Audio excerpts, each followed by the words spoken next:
कोण लेडीजला बोला, लेडीजला बोला. कोण बोलणार तिथं माहित म्हणून?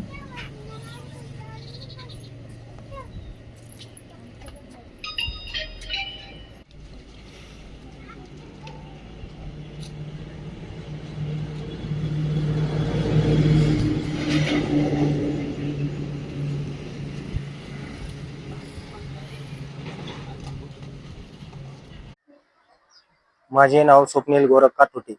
माझे वडिलांचं नाव गोरख लक्ष्मण काठोटे. यांनी 10 तारखेला सुसाईड केलं, त्यात चिठ्ठी निघली. आता हे आरोपी अजून अटक झालेले नाही. माझी विनंती हीच आहे का आरोपीला अटक करावी. माझ्या वडिलांच्या त्यांनी सुसाईड करायला लावले, त्यांना अटक करावी.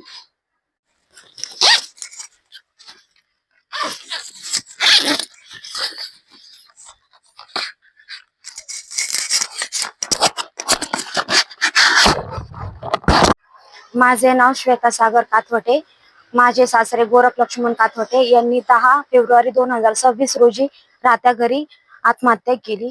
त्यांना रमेश वामन काथवटे, योगेश रमेश काथवटे, गणेश रमेश काथवटे यांनी आत्महत्यास प्रवृत्त केलं.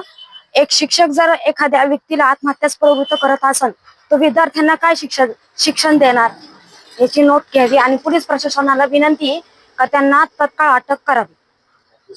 आणि एक खासगी सावकार आहेत, त्यांनी पण आमच्या सासऱ्यांना खूप मानसिक त्रास दिला. त्यांनाही अटक करण्यात यावी आणि त्यांच्या विरुद्ध खोल चौकशी व्हावी. नाव शालिनी गोरख काठोटे आणि गोरख लक्ष्मण काठोटे. 10/2/26 मध्ये हे अपघात झाले आहे. त्याला आरोपीला अजून अटक केली नाही. त्याला आरोपीला अटक करण्याची विनम्र विनंती आहे.